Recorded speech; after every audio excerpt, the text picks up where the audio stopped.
그러면 서울고법에서 이재명 후보에 대한 항소심 판결이 있었지 않습니까? 그 기록은 그럼 전부 전자문서화는 됐습니까?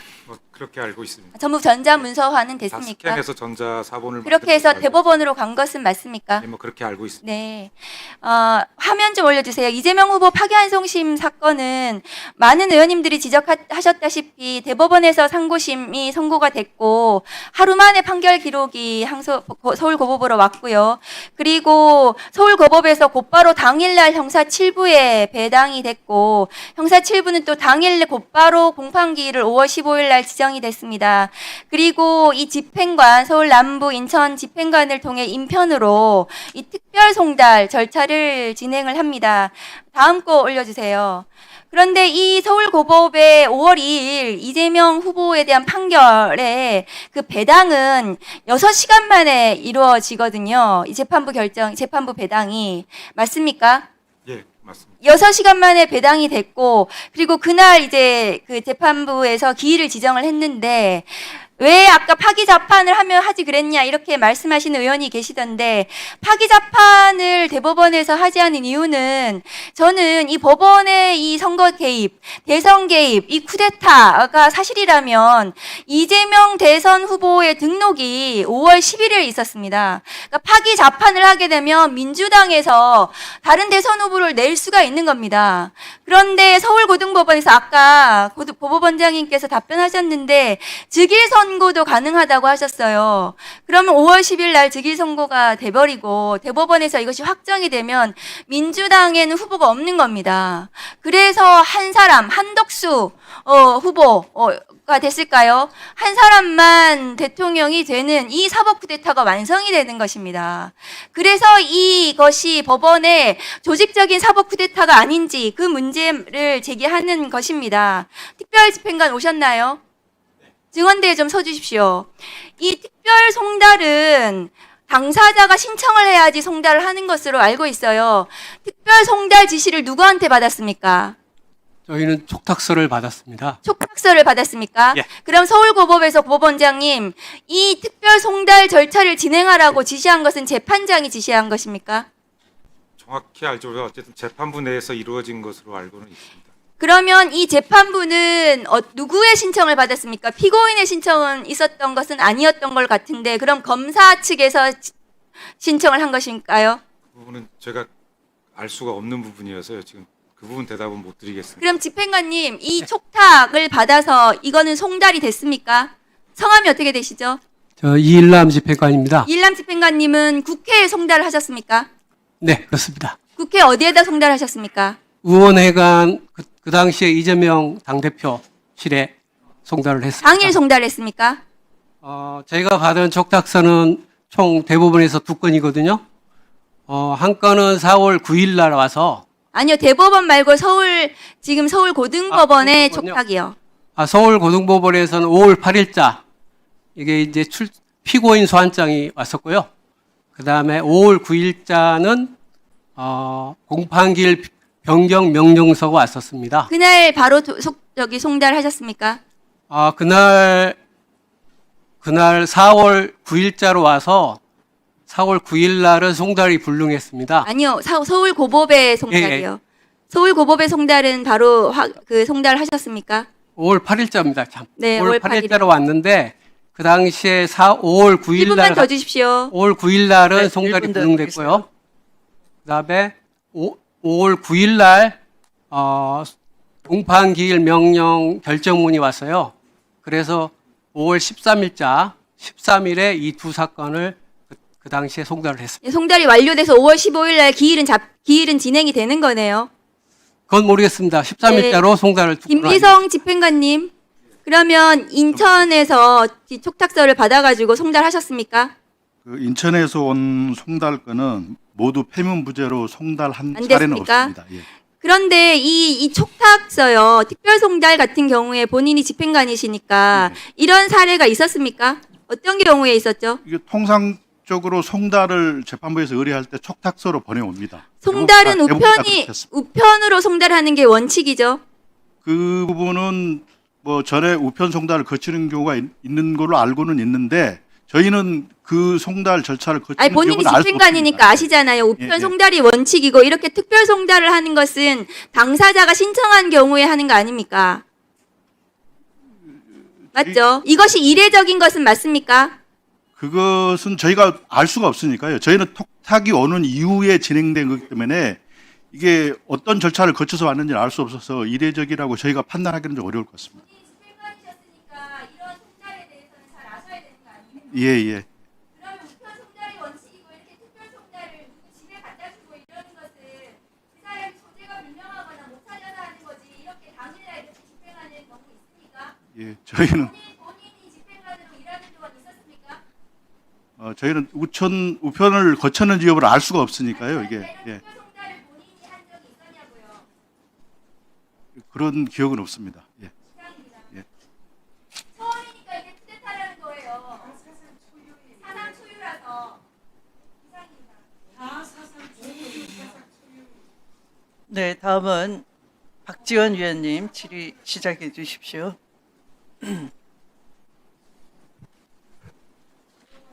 서울중앙재판법원장. 네. 조희대 대법원장의 수석재판연구관을 언제까지 하셨습니까? 금년 2월까지 했습니다. 그래가지고 바로 서울중앙지법원장으로 발령났습니까? 예. 과거에도 이렇게 대법원장의 수석재판연구관이 요직 중에 요직인 서울중앙지법원장으로 바로 발령난 사실이 있습니까? 종전에 어떻게 됐는지는 제가 아무튼 이건 알지를- 초유일 아니에요. 지금 말이죠. 우리 민주당 의원들과 범여권 의원들이 따지는 것은 조희대 대법원장의 하나가 이재명 죽이기였어요. 마지막에는 한덕수 대행을 대통령 후보로 만들기 위해서 만났다 만났다 이것도 명확하게 얘기하지 않아요. 지금 보십시오. 조희대 대법원장은 우리 국민의힘 의원들은 우리들한테 자꾸 재판을 간섭한다. 우리 기록 보자는 게 아니에요. 재판 내용 알자는 게 아니에요. 그 절차가 움직이는 것이 다 위법이고 거짓말이다 이거예요. 그러니까 대법원에서 그 로고인만 보여주면 된다 하는데 안 보여주면서 자꾸 거짓말하는 거예요. 저는 중앙지법원장님께 말씀드립니다. 오늘 우리 초등학생을 유괴해서 하려고 한 명재환 알죠? 명재환 몰라요? 이름까지는 좀 기억 네? 못하겠습니다. 거기가 지금 구형을 무기징역을 했어요. 무기를. 그런데 이재명은 그렇게 빨리 진척하려고 했지만은 윤석열은 보십시오. 헌법재판소에서 전원 만장일치로 내란 우두머리다 하고 결정된 거예요. 그렇기 때문에 누가 뭐라고 해도 이건 내란 죄로 지금 현재 형사재판을 받고 있지만 내란죄는 법원장님 잘 아시다시피 사형이나 무기밖에 없죠. 네, 그렇게 알고 있습니다. 그런데 여기에 외환죄가 지금 현재 드러나고 있다고요. 북한으로 드론을 보내고 도발을 유도하려고 했어요. 그렇지만 다행히 북한에서 여기에 응전을 안 했기 때문에 전쟁은 안 냈단 말이에요. 이러한 것들이 나오고 있는데 지금 생각해 보세요. 국민의힘에서는 당대표가 내란 우두머리 면회 가서 성경, 기도 이런 헛소리를 하는가 하면은 사법부에서도 어쩐지 움직이는 것이 풀어주려고 하는 그런 것으로밖에 느낄 수가 없어요. 그러니까 우리 국민들은 윤석열과 김건희가 다시 돌아오는 것 아니냐 이런 의심을 하고 있는 거예요. 물론 재판에 대해서 구체적으로 법원장께서 개입할 수는 없다고 하지만은 보고는 받을 것 아니에요. 보고를 받지 않습니다. 보고를 받지 않습니까? 예. 예. 자, 보십시오. 외환죄에 대해서 자기가 보석 신청하고는 법정에 나가서 난리를 치는데 외환죄도 처음에 나가더니 모르세요. 이걸 한없이 재판할 거예요? 지금 현재 나오고 있는 증거만 하더라도 넘치고 넘쳐요. 어떻게 생각하세요? 그렇죠. 외환죄가 지금 현재 되면은 평양으로 출장 보낼 거예요? 사실 조회할 거예요? 이건 아니잖아요. 명명백백한 증거가 드러나면은 해야 되는 거예요. 어떻게 됐든 재판은 재판장이 할 수 있는 거지만은 사법부에서 좀 더 명확하게 얘기해 주세요. 고등원장들도 내 라인지 아닌지 모르겠다. 형사 재판 진행 중에 있다. 이런 얘기를 지금 듣고 있는 국민들의 심정은 어떻겠어요? 저도 그래서 많은 준비를 했지만은 구체적으로 제가 질문하지 않는 거예요. 아니, 조희대 대법원장이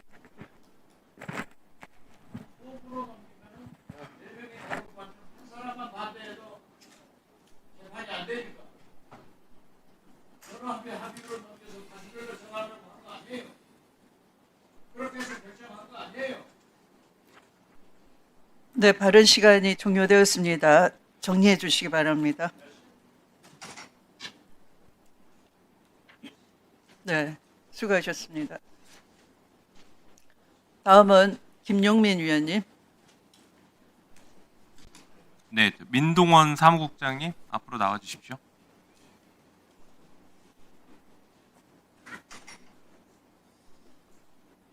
서울고등법원 사무국장이시죠? 예, 네, 맞습니다. 혹시 형사과장도 해보셨나요? 형사과장은 안 해봤습니다. 아, 그래요? 네. 그 민사과장은 하셨어요, 그러면? 좋습니다. 네네. 자, 아까 문제됐던 사건에서 이재명 당시 당대표의 사건이 고등법원에서 대법원으로 넘어가는데 하루밖에 안 걸렸어요. 예, 1심에서 2심 넘어올 때는 2주가 걸렸는데 예, 그렇습니다. 왜 이렇게 빨리 가는지 혹시 알고 계세요? 저희 법원 공무원들은 통상 재판 관련 예규에 따라서 업무를 처리하고 있습니다. 아니요, 법원 공무원 노조 그 사무처장 나오셔서 이렇게 빨리 간 적이 없다고 하셨습니다. 지금 이제 들어가시죠. 다른 질문할게요. 잘 모르시는 것 같으니까 다른 분한테 질문할게요. 이일남 집행관실 담당자님 나오십시오. 자, PPT 한번 보여주세요. 자, 아까 뭐 보여드렸던 것이긴 한데요. 자, 2025년 4월 11일 날 상고 이유서가 검찰이 낸 상고 이유서를 발송해서 당일날 송달됩니다. 집행관 촉탁해서 남부지방법원 집행관 촉탁으로 돼 있더라고요. 이거 기억하세요? 네. 이건 누가 보내라고 연락을 한 거예요? 저희가 인표로 촉탁서를 받았습니다. 네, 어디로부터? 당일날 오전에 어디로부터요? 그 의회 의원회관 이정현 그 당시에 네, 야당 대표 네, 그 의원회관실로 네. 송달하라는 그런 아니, 촉탁서를 그 누가 받았습니다. 보냈냐고요, 촉탁서를? 그 고등법원에서 왔습니다. 아니죠, 이건 대법원 사건인데요. 아, 대법원에서 왔습니다. 자, 그러면 상고 이유서를 법원이 받아서 그날 당일날 보내라고 이렇게 촉탁한 적이 있었어요, 없었어요? 그건 이례적인 일이었고 네. 제가 2년 4개월 동안 근무하면서 그런 적은 없었습니다. 네, 됐습니다. 들어가십시오. 네. 중요한 얘기입니다. 자, 그리고 서울 고등법원장님, 아니 서울중앙지방법원장님 네. 수석재판연구관 하셨는데 점점 페이지 넘겨주시죠. 지금 이 페이지를 한번 보시죠. 봐봐요. 상고이유서가 발송된 게 4월 11일이고 상고이유서를 받은 날로부터 10일 이내에 답변서를 내도록 한 게 4월 21일쯤에 낸 것 같아요. 그렇죠? 네. 그런데 아까 말씀하신 것처럼 전원합의체 4월 22일 날 전합 심리를 잡으려면 한 열흘 전쯤에는 통보한다. 심리 일정을 잡는다라고 하면 4월 11일, 10일, 11일 이 무렵쯤에 전원합의체 일정을 잡은 것 같습니다. 다시 말해서 피고인의 답변서를 볼 필요도 없이 전원합의체 잡겠다라고 일사천리로 잡은 것 같아요. 아까 말씀하신 답변을 보면 그런 것 같습니다. 특별히 하실 말씀은 없으시죠? 예, 뭐 제가 네. 아는 사항이 아니라서 말씀드릴 것은 없습니다. 알겠습니다. 이 부분은 이 정도로 하고 정책 질의를 좀 하나 해보겠습니다. 보이스피싱 우리 인천법원장님 잠깐 나오시고요. 보이스피싱 사건이 피해가 굉장히 많이 늘어나고 있습니다. 보니까 작년에 피해 금액이 8,454억으로 역대 최대치고 올해에도 상당히 많은 것 같습니다. 이 보이스피싱 같은 경우에는 사실은 이제 국민들의 그러니까 다수의 국민들이 피해를 보는 중차대한 범죄이잖아요. 그래서 예방이 제일 중요하긴 한데 사실 그에 못지않게 빠른 피해 구제도 중요한 것 같습니다. 그렇죠? 네. 그런데 보니까 이게 지금 보이스피싱 사건은 형사 합의부 사건이에요. 네. 예. 보니까 인천법원이 상당히 사건이 이제 적체되어 있는 것 같습니다. 인천법원 같은 경우에는 전체 합의부의 그 사건 중에서 한 42% 많을 때는 이 정도가 보이스피싱 사건을 합의부가 처리하고 있는 것 같습니다. 맞습니까? 네. 어떠세요? 업무 많이 과중하십니까? 네. 지금 2023년 11월에 소위 보이스피싱 범죄에 대한 처벌법이 개정이 되면서 종전에 그 단독이었던 그 인출책이나 전달책 등의 범죄에 대해서 법정형이 징역 1년 이상으로 늘어나는 바람에 합의부 소관이 되었습니다. 네. 그래서 합의부에서 다른 중요한 사건도 많음에도 불구하고 이런 단순하고도 전형적인 사건을 합의부에서 처리하고 있기 때문에 사건 부담이 굉장히 많이 늘어났습니다. 그렇죠. 서울중앙법원장님, 서울중앙 같은 경우에는 지금 보이스피싱 사건을 합의부로 못하고 형사 항소부로 지금 재판을 배당하고 있다라고 확인이 된 것 같습니다. 맞습니까? 아니, 항소부로 배당을 하는 것은 아니고요. 항소부가 합의부를 겸하고 있습니다. 그래서 그 합의부에 배당을 하고 있습니다. 네, 네. 그 합의부에게 현재 배당하고 있다라는 말씀이신 예, 거죠? 맞습니다. 예. 그만큼 사건 적체가 많아서 서울중앙도 그렇게 하고 있다는 얘기입니까? 지금 기존 형사 합의부가 이제 특검 사건도 있고 해서 업무 네, 부담이 그렇죠. 좀 예, 알겠습니다. 자, 그러면 지금 법원에서는 이 보이스피싱 사건을 예전처럼 다시 단독 관할로 바꾸면 신속하게 사건 처리가 될 것 같다라는 입장인 것 같은데요. 저도 기본적으로는 동의하지만 한편으로 국민 입장에서는 중요한 사건이라서 합의부에서 처리해야 되는 것 아니냐라는 걱정도 하실 것 같습니다. 여기에 대해서 우리 인천법원장님 입장을 한번 견해를 말씀 주십시오. 네, 그런 우려가 있는 것도 사실이긴 합니다만 전통적으로 이런 사건은 굉장히 아까도 말씀드렸지만 사실관계 자체가 굉장히 단순하고 정형적인 사건이어서 굳이 합의부에서 재판할 필요성은 없다고 생각이 됩니다. 단독 재판부에서도 충분히 할 수 있기 때문에 형사 합의부에서 그 외에 더 중요하고 복잡한 사건을 처리하는 것이 재판의 신속에 도움이 된다고 생각합니다. 예, 동일한 생각을 하고 있습니다. 네, 수고하셨습니다. 마지막으로 위원장이 제가 위원으로서 질의를 하고자 합니다. 이재승 공수처 차장님 발언대로 나와 주십시오.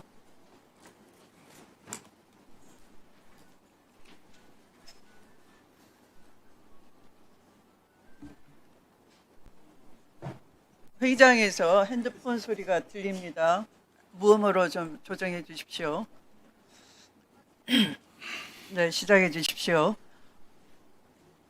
네, 22년 10월 전현희 권익위원장이 최재해 감사원장과 유병호 사무총장을 직권남용과 무고로 고발한 사건 아시죠? 예, 알고 있습니다. 네, 공수처 담당 주임 검사가 수사 일부에 심태민 검사인 것도 맞죠? 예, 맞습니다. 네.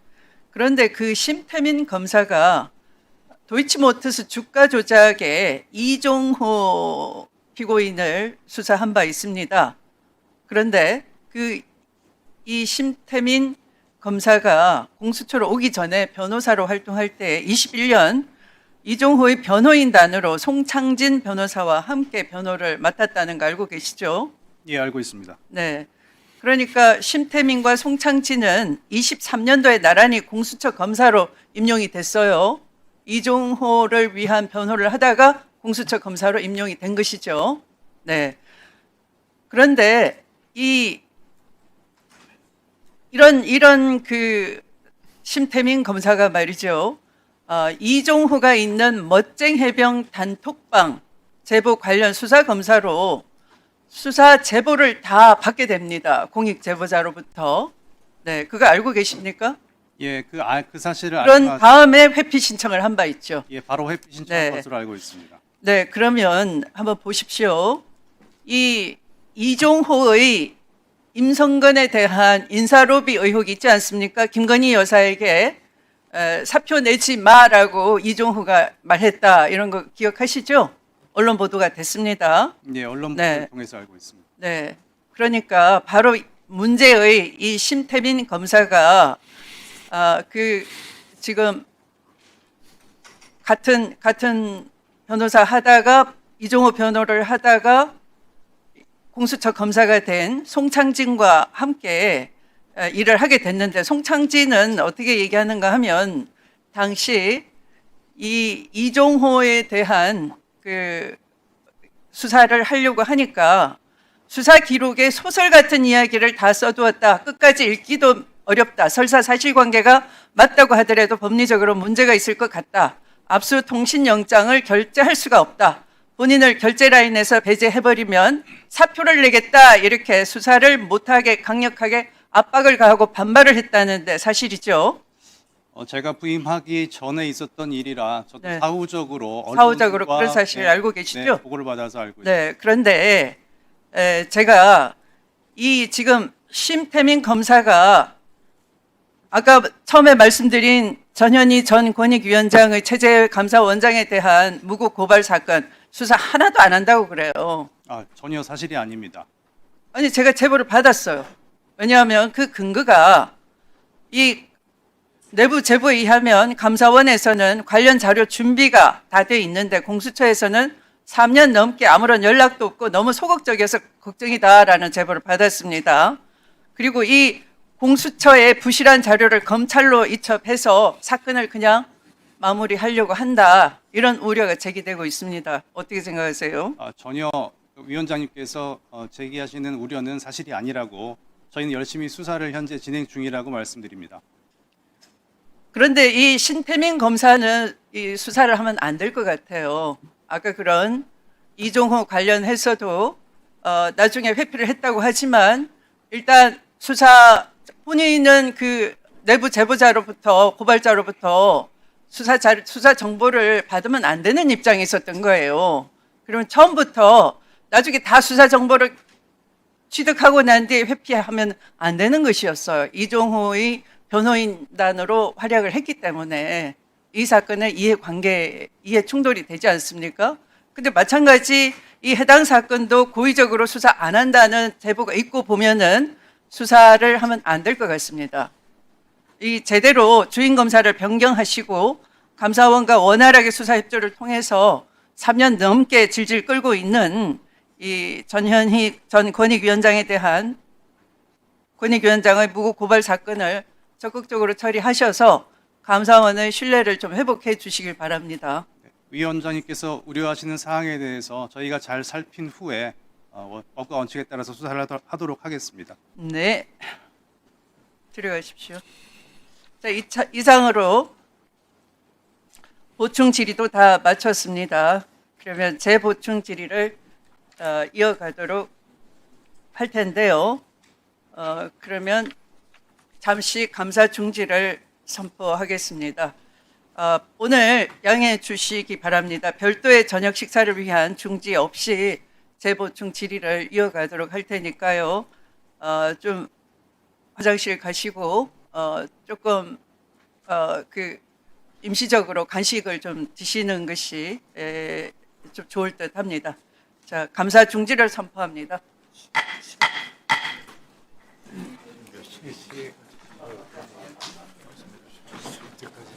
알려드립니다. 하셨습니다. 이 사안도 대법원에 있었던 이 절차도 사상 초유입니다. 왜 이렇게 사상 초유의 사건이 대선 한복판에 일어났을까요? 그래서 이 부분에 관해서 지금 사상 초유의 대선 한복판에 민주당의 유력 대선 후보의 자격 박탈을 시도하려고 했던 그 판결이 매우 이례적으로 일어난 이 문제 때문에 온 국민들이 분노하고 있는 겁니다. 대법원이 사실상 대선 후보를 교체하려고 했던 사상 초유의 대선 개입이다. 이렇게 국민들이 생각을 하고 있는 겁니다. 이 부분에 대해서 어떻게 생각하십니까?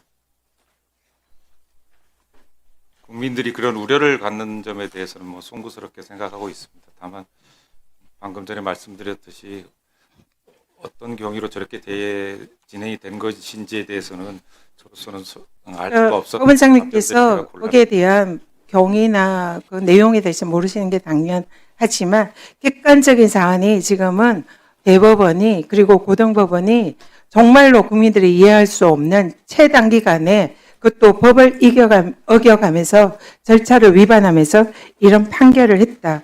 그 문제 때문입니다. 다음 PPT 보시죠. 국민들 대다수가 지금 현재 전담재판부 설치를 과반수 이상이 찬성을 하고 있습니다.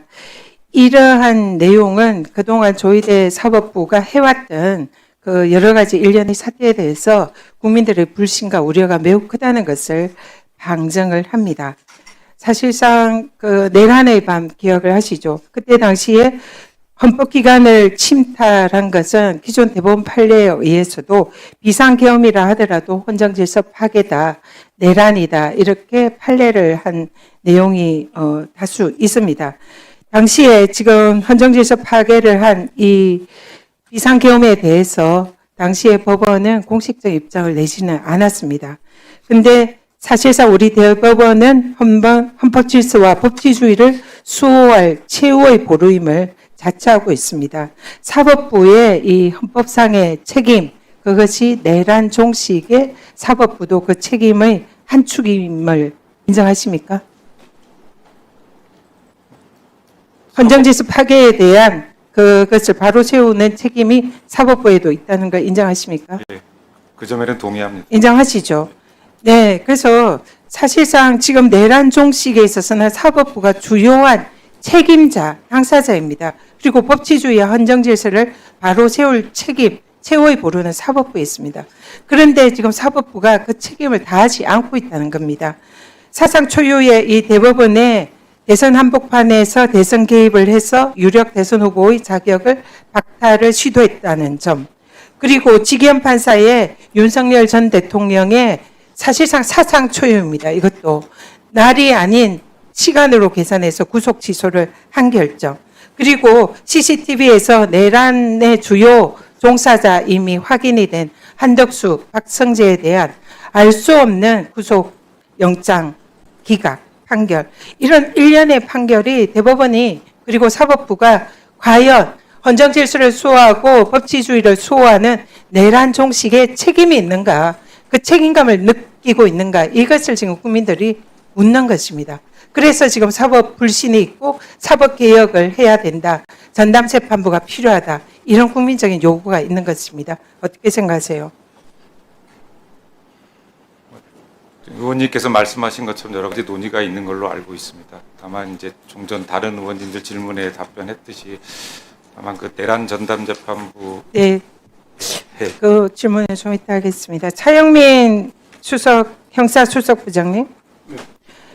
지금도 구속 취소 이런 결정을 할 때에 일로 계산합니까? 시간으로 계산합니까? 그럼 재판부에서 개별적으로 판단하는 것으로 알고 통상 어떻게 합니까? 평균적으로. 관행은 일로 계산하는 거 아닙니까? 발언대로 나오시죠. 잠깐 시간 멈추시고. 네. 발언대로. 네, 형사수석 부장입니다. 네, 관행적으로는 일로 계산하는 것이 법원의 그동안 그렇게 관행이죠. 알고 있습니다. 지금 우리 재판 수석 부장님은 어떻게 계산합니까? 저는 사실 그 구속 기간을 계산할 일이 사실은 많지가 않습니다. 왜냐하면 보통 구속 기간 연장 결정을 통상은 재판부에서 판단을 하지만 시간으로 그 날로 하고 있는 거 아닌가 그렇게 생각을 하고 있습니다. 날로 하죠. 그러니까 그거를 정확히는 모르겠습니다. 그러니까 그게 왜냐하면 구속 기간 갱신 결정을 연장 결정을 할 때 보통 문제가 되는데 당직법관들이 하고 있습니다. 저는 구속 기간 계산을 하는 업무를 일로 하는 거 아닙니까? 관행으로. 제가 재판하는 업무에는 구속 기간에 관한 쟁점이 되는 부분이 없습니다. 네. 대체 형사재판할 때 구속 기간에 계산을 해본 적 없습니까? 그 이전에는 일로 했었습니다. 일로 네. 하셨죠? 그렇습니다. 들어가십시오. 지금 현재까지 형사법원의 관행은 1이었습니다. 이 사안도 사상 초유입니다. 시간으로 계산한 것. 왜 이 1년의 내란 사태에서 법원은 사상 초유의 이런 결정을 되풀이하느냐, 이것을 국민들이 질문을 하고 계십니다. 여기에 대해서 사법부는 우리는 모르는 일이에요 하고 변명만 일관할 것이 아니라 국민들에게 분명한 대답을 하셔야 됩니다. 그리고 헌법 수호와 법치주의 수호의 의지를 분명히 사법부가 보여야 한다, 이렇게 생각합니다. 법원장님, 답변해 주시죠. 공정한 재판을 꼭 수행해달라는 취지로 알아듣고 그 부분은 명심하도록 하겠습니다. 네, 마무리해 주십시오. 네. 그 중앙지방법원장님, 네. 그 윤석열 구속 취소 이후에 혹시 중앙법원에 구속 취소 사건이 몇 건이나 있었는지, 그리고 그 사건들은 날로 했는지 시간으로 했는지를 확인하셔서 자료를 제출하거나 아니면 다음번 질의할 때 의원님들께 그 정보를 좀 제공해 주십시오. 예, 알겠습니다. 네, 지금 당장은 답하기 어려우시죠? 예, 지금은 제가 예. 알고 있지 하여튼 않습니다. 곧바로 좀 확인해 주십시오. 어려운 일은 아닌 것 같으니까. 예, 알겠습니다. 네, 다음은 주진우 의원님 질의해 주십시오.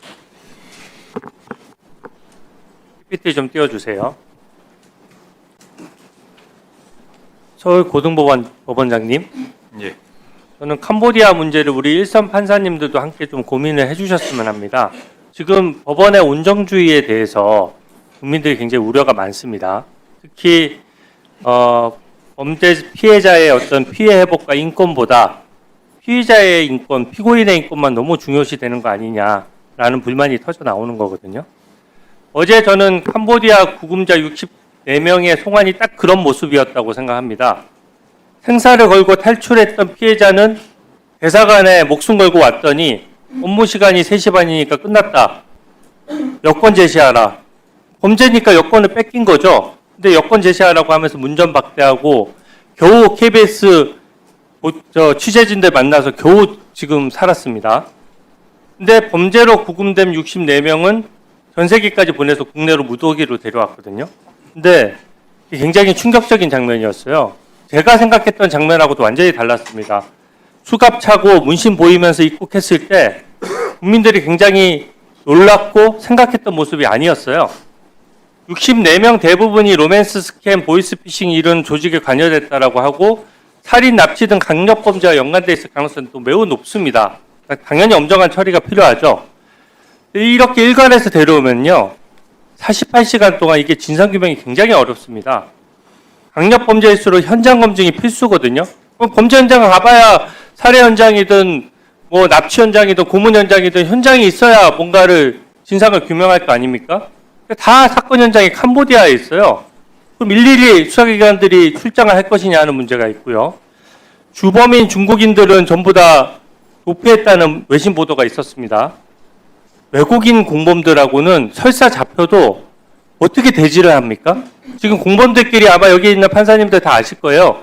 공범들끼리 일부만 잡혔을 때 얼마나 많이 서로 책임을 미루고 거짓 진술하고 진상규명이 어렵게 만듭니까?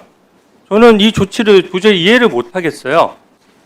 캄보디아 현지에서 합동조사하면서 충분히 진상을 규명한 다음에 순차로 송환했으면 딱 되는 일인데 지금 민주당 의원님들이 대거 가다 보니까 뭔가 보여줘야 되니까 전 세계에 태워서 범죄자들만 송환을 한 겁니다. 캄보디아 입장에서도 마다할 이유가 없죠. 피해자가 한국인들이고 그 범죄자들 데려간다는데 캄보디아가 막을 이유가 있습니까? 그래서 송환을 허용한 거고요. 저는 현지에서 합동조사를 하면서 진짜 주범을 잡아야 이 피해자를 구출할 수 있다고 생각하거든요. 재판 많이 하셨을 텐데 살인죄 같은 중대범죄 같은 경우에 재판부에서도 살해 현장 반드시 검증하죠? 안 그렇습니까? 검증하는 경우가 있는 것으로 알고 있습니다. 네. 그리고 공범 진술이 엇갈리면 충분히 확인해야 실체적 진실을 밝힐 수 있는 거 아닙니까? 재판 원칙 아닙니까? 그렇죠? 네, 그렇다고 생각합니다. 이게 지금 이미 이걸 놓치고 데려온 상황에서 아마 수사 기록이 엉망일 겁니다. 하지만 이게 지금 저는 일선 판사님들께서 개별 판단은 존중하지만 이거는 국제 조직 범죄이기 때문에 구속영장 발부에 있어서 좀 더 기존 기준보다는 더 세게 발부를 해야 된다고 생각하거든요. 왜냐하면 이게 48시간 내에 한계 때문에 엉망일 거예요. 그 기존 기준대로 하려면 영장이 기각되는 사례가 많을 텐데 어차피 캄보디아에 구금돼 있던 상태에서 사실은 그 본인들도 송환을 거부하던 상태에서 데려온 것이거든요. 그렇기 때문에 저는 이후에 다소 억울한 사람들을 석방하는 한이 있더라도 원칙적으로 구속 수사와 재판이 필요하다고 보는데 어떻게 생각하세요? 아마도 뭐 사건의 중대성 등 여러 가지 구속 사유에 관해서 종합적으로 판단해서 적절하게 담당 판사가 판단하지 않을까 그렇게 생각합니다. 네, 정부가 사고 쳐도 법원이 국민을 지켜줘야 됩니다. 아시겠죠? 그리고 법원장님, 다음 PPT요. 살면서 가장 예의 바르게 법원장님한테 인사한 사람 누굽니까? 아마 재판 피고인일 겁니다. 저도 마찬가지거든요. 저도 검사했을 때 저한테 가장 90도로 인사한 사람이 범죄로 수사받는 사람들이에요. 거기에 속으면 안 됩니다. 내 눈앞에서 내가 재판받을 때는 고개 숙이고 하지만 실제로 범죄 현장에 가면 되게 극악스러워지는 거거든요. 실제 영장 기각되고 가서 보복 살해를 저지르는 사람들도 많아요. 근데 지금 우리나라는 현실이 국제범죄조직의 호구가 돼 있다고 생각합니다. 정부가 TF 만들어서 대처하고 발표한다고 발표까지 했는데 버젓이 고수익 알바로 해외 유인을 하고 있어요. 제가 워낙 답답해서 한번 쳐봤습니다. 오늘 아침에도 쳐보고 며칠 전에도 쳐봤어요. 똑같아요. 그냥 인터넷에 들어가서 고수익 알바라고 딱 치잖아요. 그러면 거기에 그 해외로 유인하는 글들이 뜨면서 텔레그램 방으로 안내를 합니다. 다음 PPT 한번 띄워봐 주세요. 이게 진짜 범죄 현실이에요. 첫 번째 PPT 보면은요, 제가 텔레그램 방에서 실제 저 범죄하는 사람들하고 대화를 한 겁니다.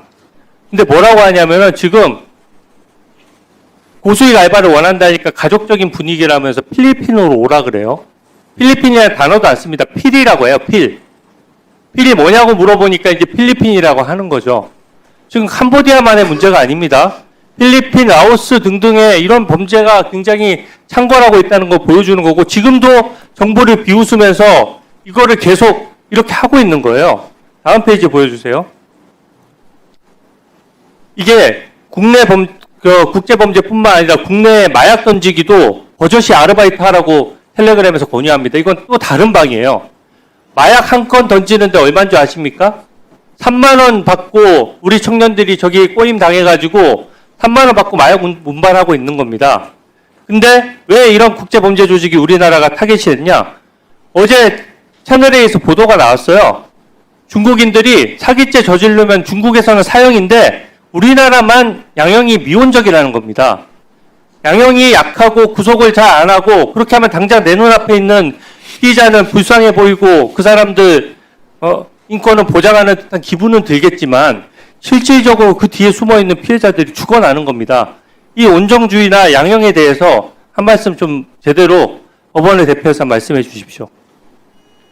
아마 양형에 대해서는 이미 양형 기준도 정립이 되어 있는 걸로 알고 있고요. 또한 예, 의원님 말씀하신 것처럼 사회적 폐해가 큰 사건에 대해서는 그에 따른 적정한 양형이 이루어지지 않을까 그렇게 생각을 하고 있습니다. 아마도 뭐 법원에서도 여러 가지 노력을 할 것으로 그렇게 생각합니다. 네, 다음은 곽규택 의원님 질의해 주십시오.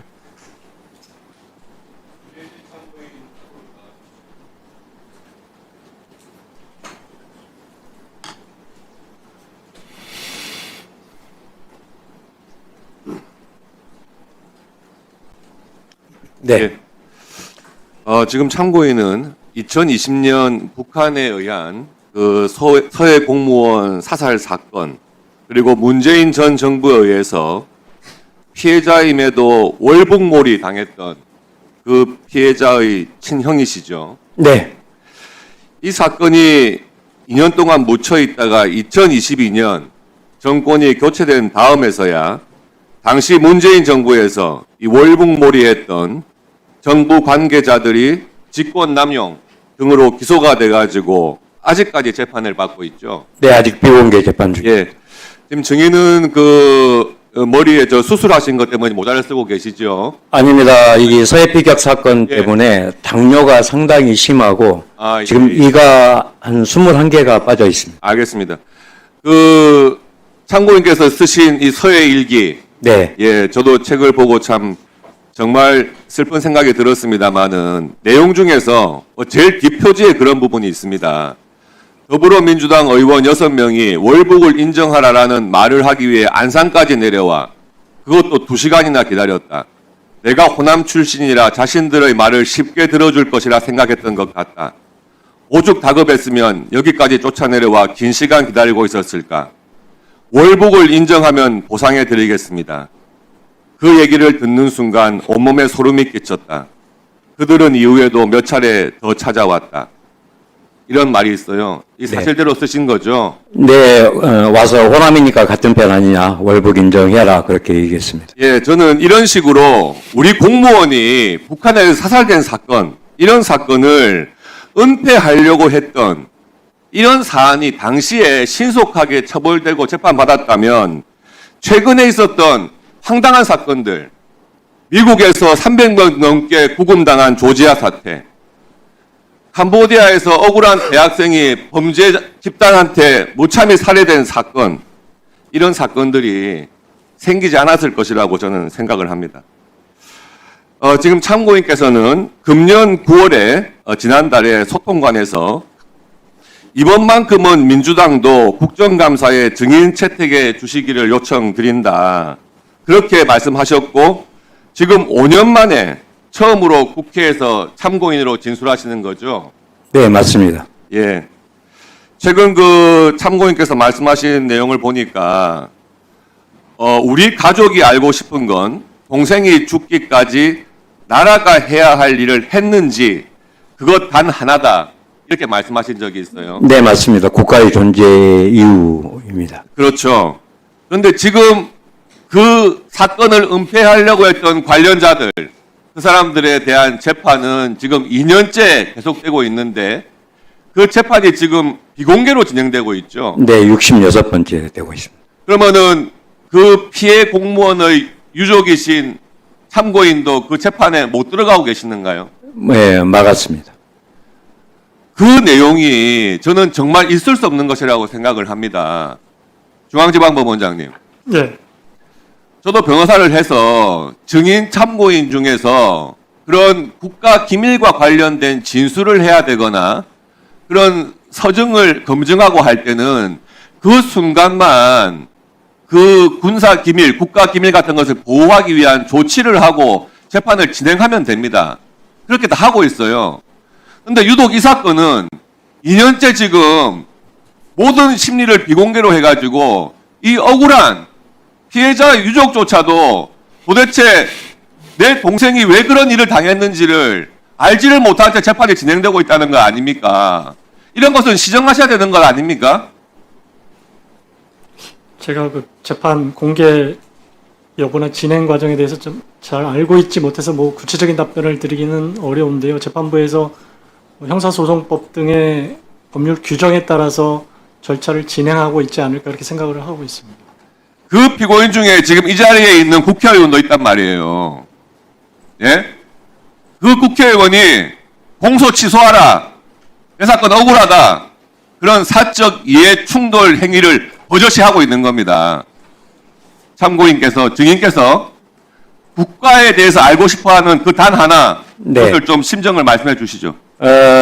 지금 이 자료는 2023년 12월 달에 감사원에서 14장짜리 감사 보고서거든요. 근데 이 감사 보고서가 나온 직후에 재판이 있었습니다. 제가 재판장에 가면서 변호사하고 박지원 전 의원이 왔을 때 약 한 50m 전방에서 이것을 하늘로 뿌렸습니다.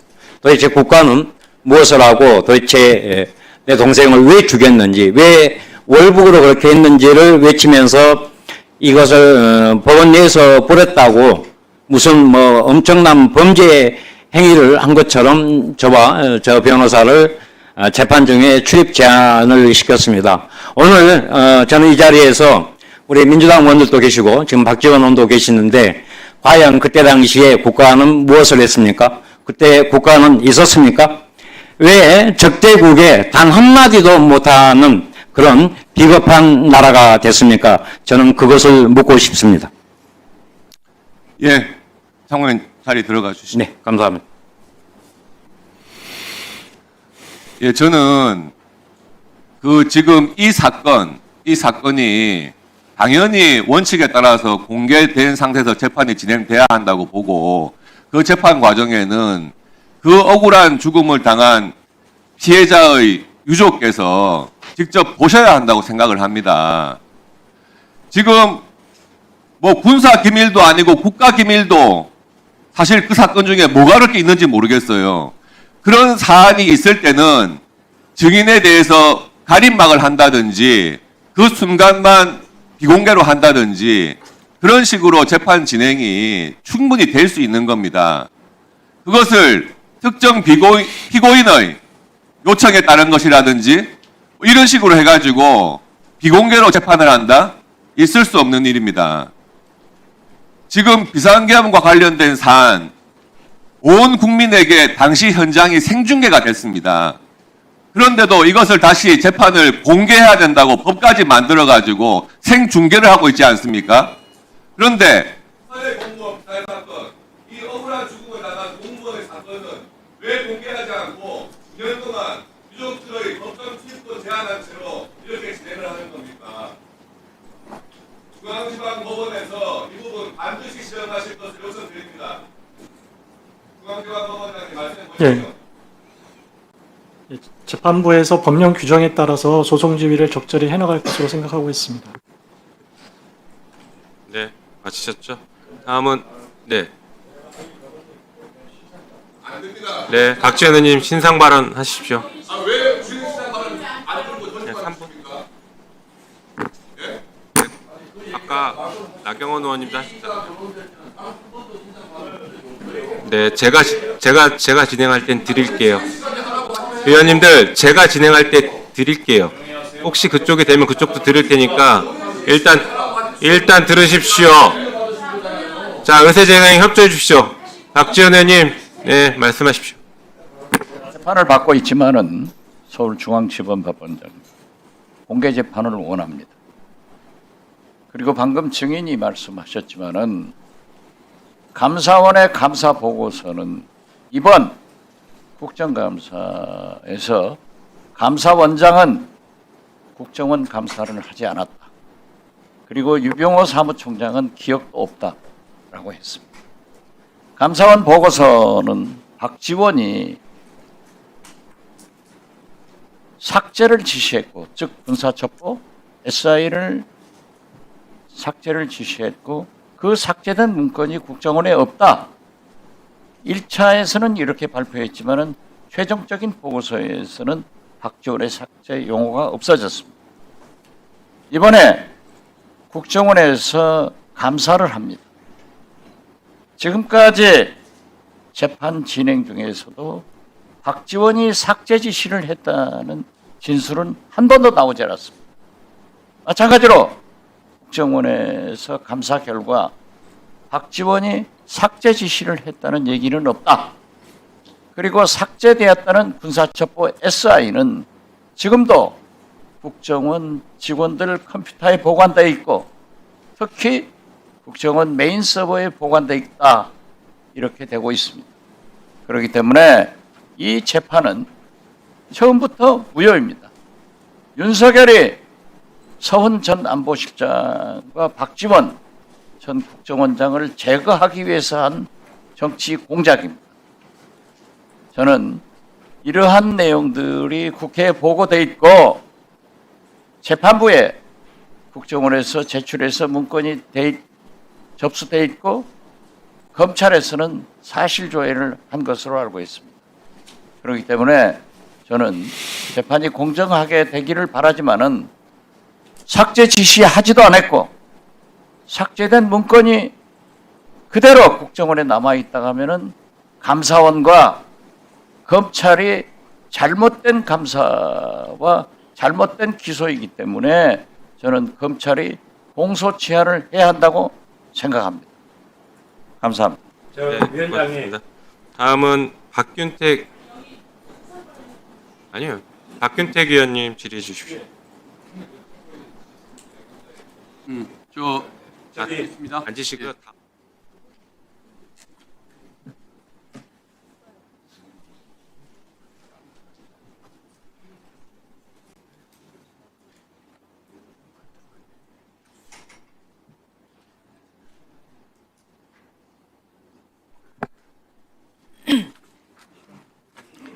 네, 의석을 정돈해 주시기 바랍니다. 감사를 계속하도록 하겠습니다.